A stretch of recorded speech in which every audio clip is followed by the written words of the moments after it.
Quizás sea uno de los personajes más odiados de Lima. Es por eso que quizás tampoco hemos encontrado ninguna imagen, ni siquiera un retrato de él. Su rostro se ha perdido a través del tiempo, pero su nombre todavía queda. El Cementerio General de Lima lleva precisamente su nombre. ¿Quién fue el presbítero doctor Don Matías Maestro y por qué es tan odiado por algunos en Lima? Es hora de conocer la verdadera historia de este arquitecto, pintor, músico, escritor y escultor, Don Matías Maestro. Hoy, a la vuelta de la esquina, todavía podemos ver su influencia. Un verdadero maestro.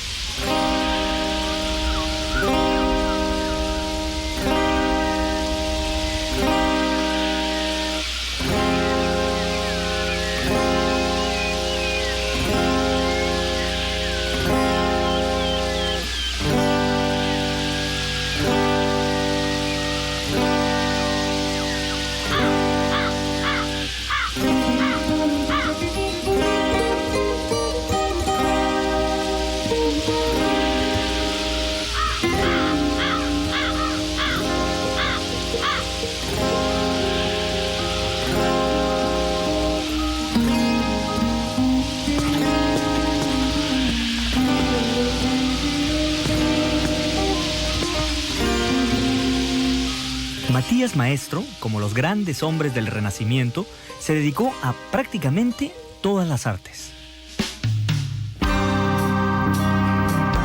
Fue dibujante, arquitecto, urbanista, pintor, escultor, restaurador, decorador y, como si no le bastara con todo esto, fue músico también. ¿De dónde vino este hombre de múltiples talentos? Ahí les va la historia. Matías Maestro Alegría nació en 1772 en Álava, una población del País Vasco. Muy joven, a los 18 años, abandonó sus estudios de arquitectura y se embarcó en la fragata Astuca, zarpando para dar la vuelta al mundo. Pero Matías Maestro se quedó en Lima, a la que llegó en 1790.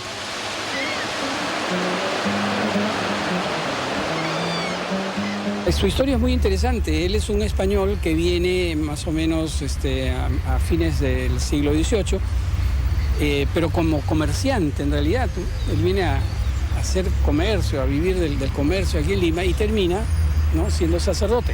Este hombre viene con las ideas de, digamos, iluministas. Es un hombre del iluminismo, con ideas completamente nuevas acerca del urbanismo, de las ciudades, de la arquitectura más avanzada en esa época. Aquí tomó las órdenes sacerdotales, de ahí su título de presbítero, que no es otra cosa que sacerdote, y concluyó su formación como arquitecto. En aquella época, Juan Domingo González de la Reguera era arzobispo de Lima.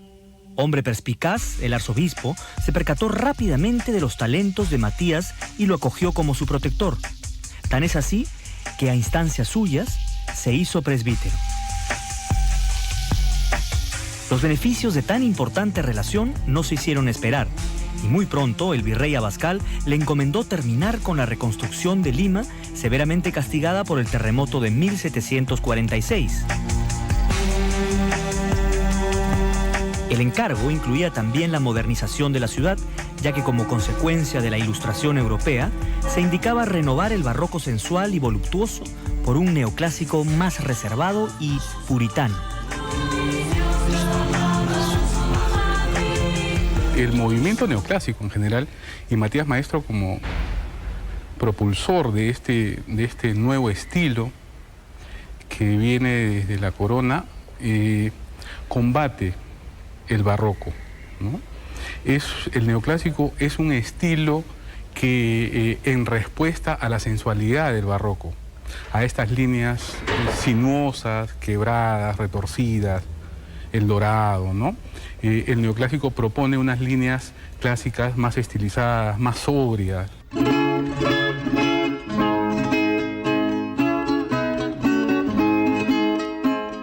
Y es así que Matías Maestro, obedeciendo un encargo y quizá también su propia tendencia, fue quien a finales del siglo XVIII introdujo esta corriente en el Perú.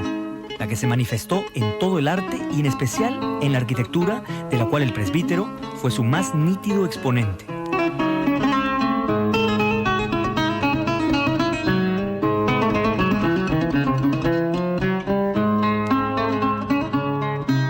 Así chiquita también se ve bien, ¿no? Algunos piensan que Matías Maestro fue el que rediseñó las torres de la catedral por ciertos elementos neoclásicos. Pero la verdad es que no hay ninguna prueba fehaciente de que esto haya sido así. Igual pasa con muchas de sus obras. Hay algunas que se le atribuyen, otras que no se sabe si son de él. Pero lo que sí es cierto es que Matías Maestro jamás firmaba nada. Quizás haya sido por algún exceso de humildad, pero lo cierto es que a nosotros nos ha dejado un poco confusos. Ay, Matías.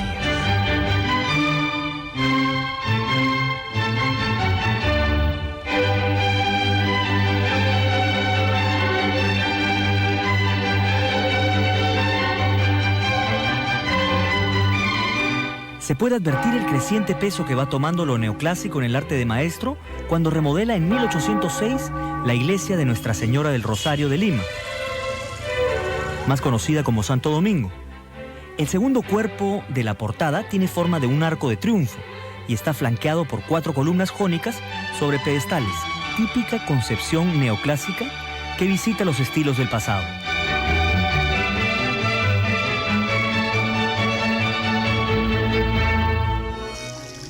Otros ejemplos de lo mismo son la Capilla del Milagro, cuyas formas impuestas por Maestro desaparecieron en un incendio en 1835. Y la iglesia de Santo Cristo de las Maravillas, donde vemos reflejados estos mismos principios arquitectónicos. Portadas con arcos de medio punto, rematados por un entablamiento sobre el cual se abre una ventana y a sus costados columnas.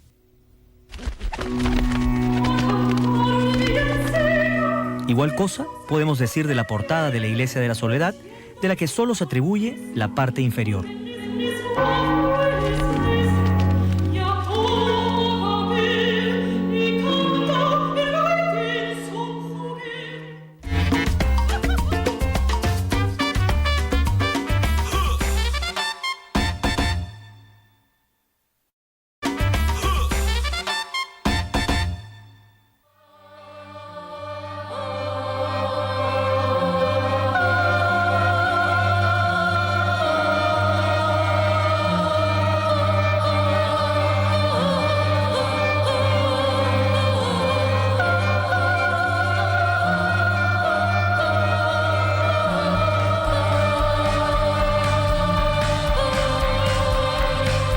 En cuanto a sus obras civiles, una de las más significativas es el llamado hoy Cementerio Presbítero Maestro, por cuyos pasajes hemos caminado ya en varias oportunidades.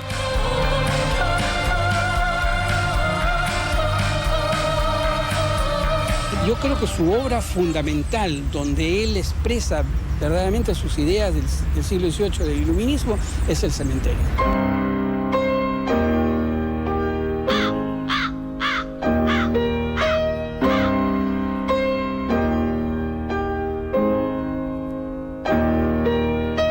La importancia del presbítero maestro radica en su diseño. Es un diseño con avenidas, con plazuelas, con bulevares, como imitando un poco la gran arquitectura del siglo XVIII-XIX, ¿no es cierto? Entonces, así como hay en la ciudad de los vivos, así hay edificios, los mausoleos son los edificios de la gente que tiene cierto poder económico, y luego vienen estos edificios por departamentos, que es donde, ¿no?, la gente que tiene menos recursos pues se entierra en estos nichos, ¿no es cierto? Y luego hay avenidas y hay jardines, sobre todo, porque no nos olvidemos que el cementerio, para evitar esta repulsión que uno tiene, que es natural después de todo, hacia la muerte, hacia lo que se descompone, el cadáver y todo esto, fue en esa época de su creación adornado con flores, árboles, que hoy día casi no existen.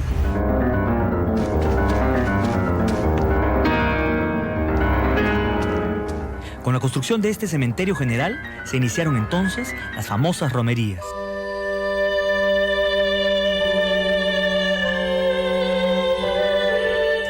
muchas veces con los féretros en hombros desde las viviendas que se encontraban concentradas en la vieja ciudad amurallada, propiciándose al mismo tiempo una nueva ruta hacia la Portada de Maravillas.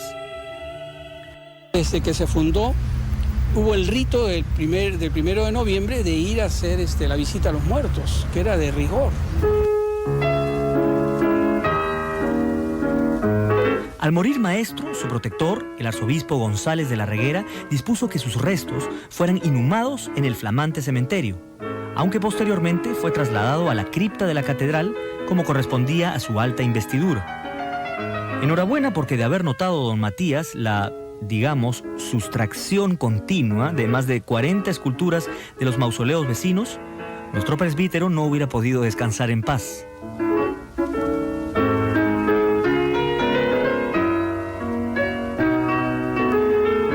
Esta es la Plaza Italia en Barrios Altos. Por aquí también estuvo el presbítero Maestro construyendo en 1811 el Real Colegio de Medicina de San Fernando, en el local que ahora ocupa el Colegio Nacional Héroes del Cenepa.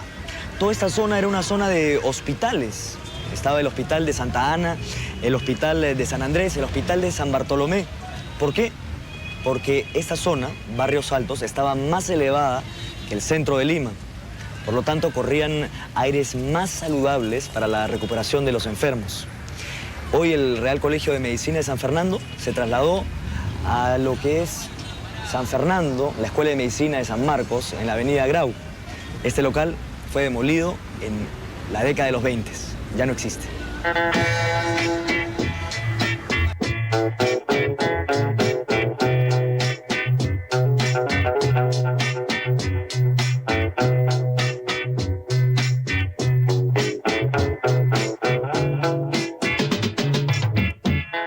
Pero el presbítero Maestro fue también pintor. A él se le atribuye Las escenas de la vida de Cristo, cuadro ubicado en la Casa de Ejercicios Franciscanos, aunque por el estado en que se encuentra es difícil distinguir su trazo. Otros cuadros, como los retratos de los arzobispos ubicados en la sala capitular de la Catedral de Lima, también le son atribuidos a Maestro, aunque los que estamos viendo son en su mayoría copias de los originales.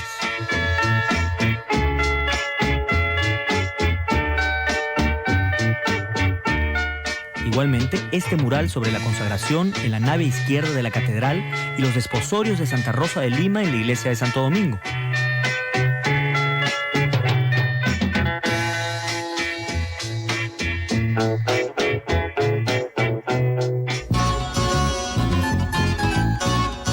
Sacerdote, arquitecto, pintor y también retablista.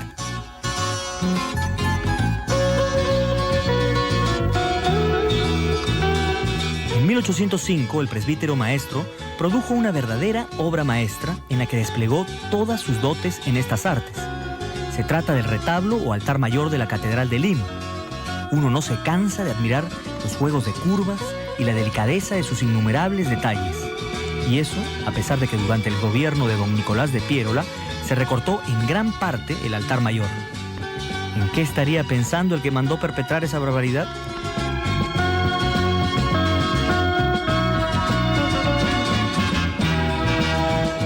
Así de admirable es el trabajo realizado también por Maestro en la capilla del Sagrario, sobre todo en el retablo mayor.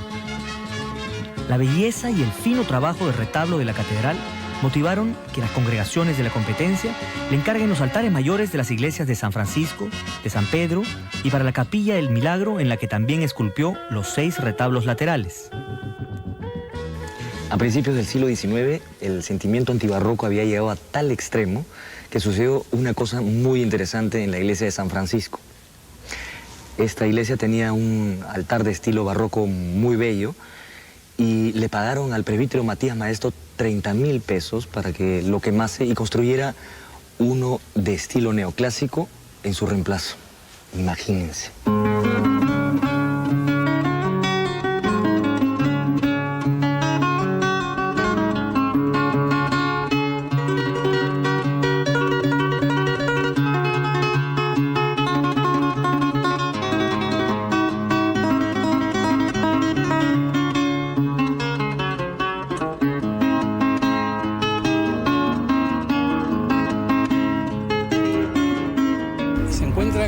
una Lima que más bien es barroca, ¿no? Es la ciudad cerrada, llena de iglesias barrocas, de retablos con este estilo dinámico y retorcido, lleno de espejos y de luces, y entonces que iban en contra de la estética nueva del neoclasicismo, ¿no?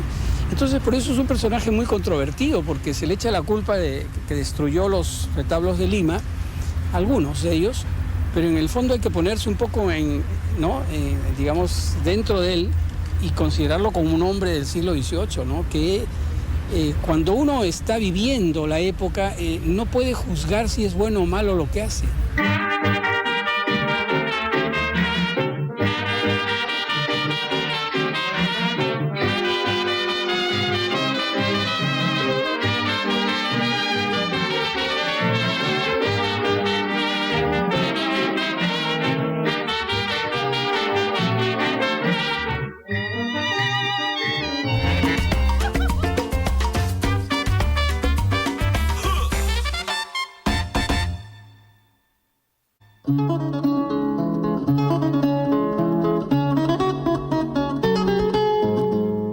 Sacerdote, arquitecto, pintor, retablista, ¿algo más? Sí, Matías Maestro también fue escultor, aunque actualmente se conservan muy pocos ejemplos de su obra, entre ellos el púlpito de la Catedral de Lima. Se supone que hizo también el Cristo yaciente que se ubicaba en la capilla del cementerio. Difícil confirmarlo porque esta tampoco existe. La que ahora se luce es una réplica.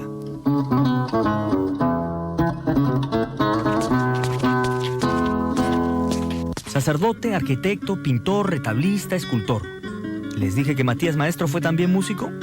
Como prueba de su talento como compositor, existe un manuscrito del presbítero, fechado en 1786, entregado pocos meses antes de su muerte por Guillermo Ugarte Chamorro a nuestro gran músico Javier Echecopar.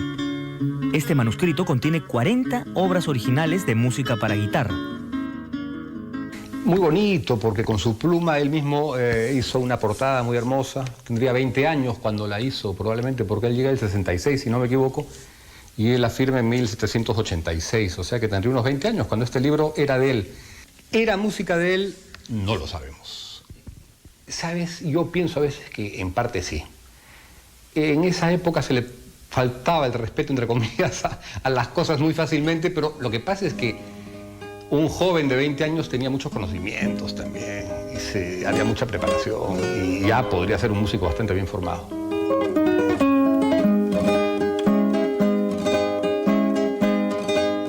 Al escuchar los acordes de Maestro de las manos de Echecopar, se advierten algunas sutiles sugerencias de lo que después sería la música peruana.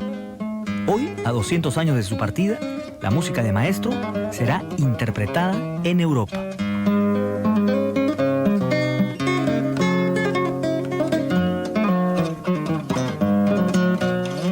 Sacerdote, arquitecto, pintor, retablista, escultor, músico y... ¿falta algo? Sí, patriota.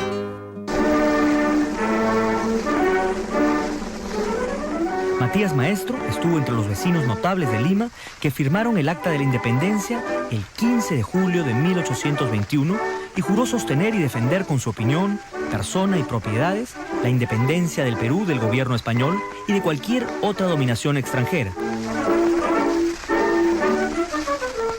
El general don José de San Martín lo incluyó en la comisión nombrada para formular el proyecto de creación de un banco emisor de papel moneda y en la encargada del arreglo de los hospitales. Estuvo también entre los 40 miembros de la Sociedad Patriótica y en 1822 se veló por el arreglo y el ornato de Lima.